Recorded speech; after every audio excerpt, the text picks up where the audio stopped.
29 جون 2020 کو Karachi stock exchange کی عمارت پر دہشت گرد تنظیم بلوچستان لبریشن آرمی کے 4 مسلح حملہ آوروں نے حملہ کیا۔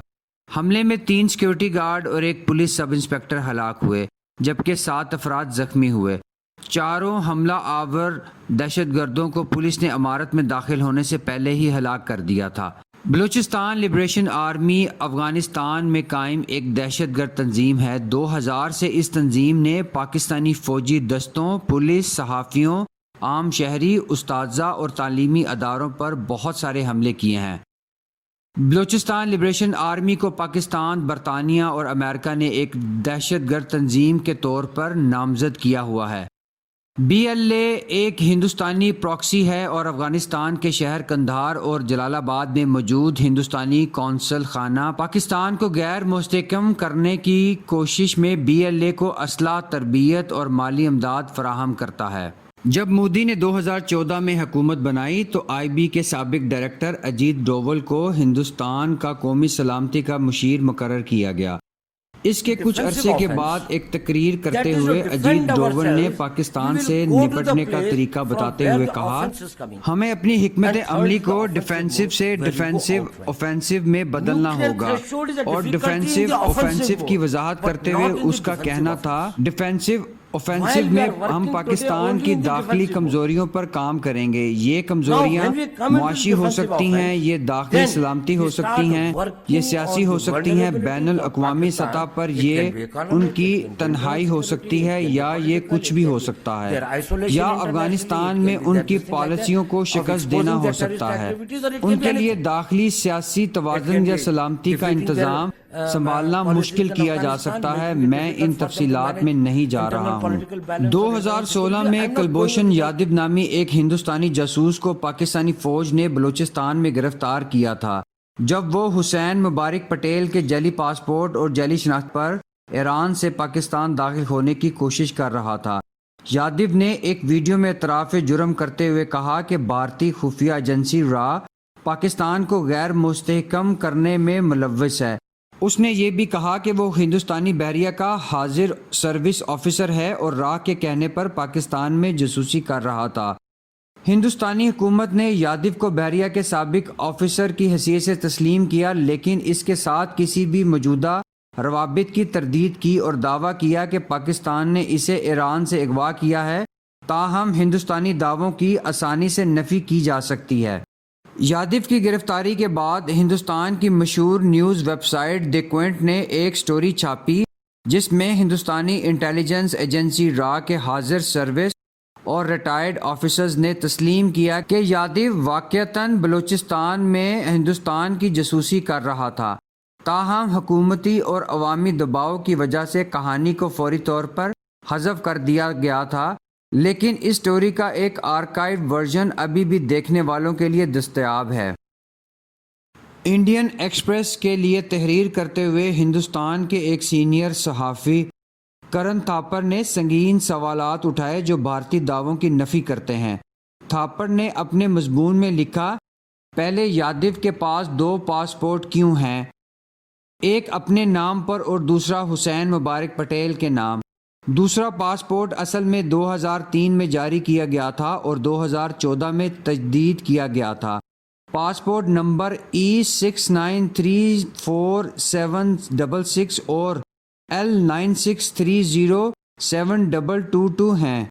یادو نے اپنی والدہ اونتی کی ملکیت میں ممبئی میں ایک فلیٹ حسین مبارک پٹیل کے نام کرائے پر دیا۔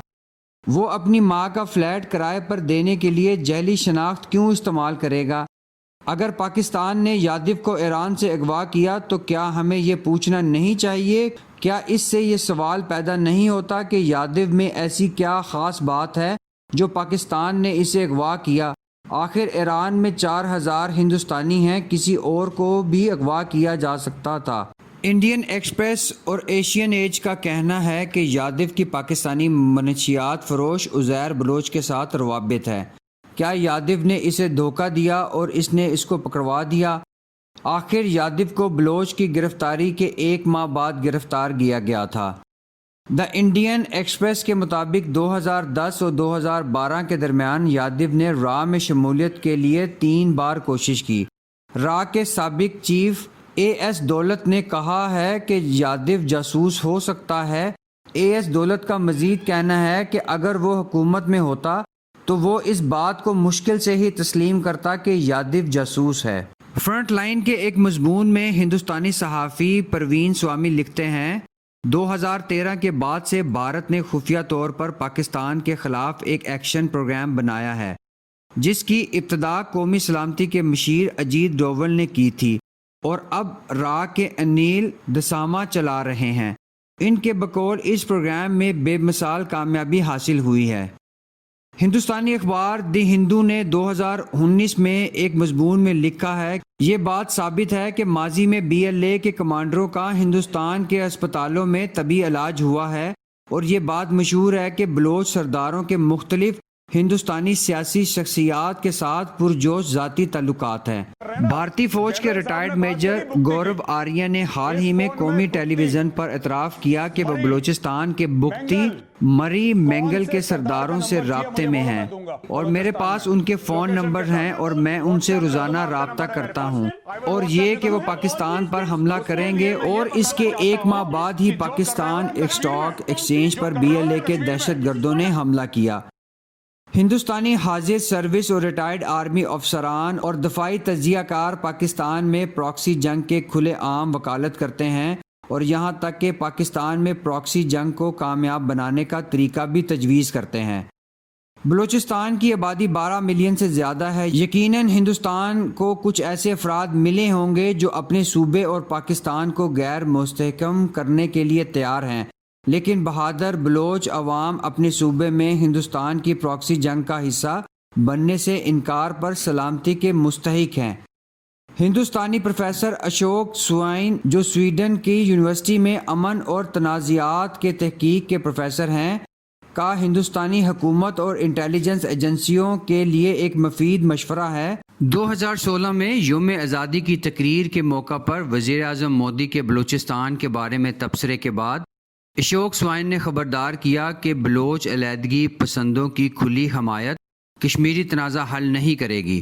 اس کے علاوہ وہ لکھتے ہیں کہ اپنے پڑوسی کی علاقائی سالمیت کو دھمکیاں دینے سے ہندوستان کو کلیدی اتحادوں سے الگ ہو جانے کا خطرہ ہے، اور بدترین صورتحال میں مداخلت کا نتیجہ ایٹمی تنازع پیدا کر سکتا ہے، جس سے لاکھوں افراد کی زندگیاں اور معاش کو خطرہ ہوگا۔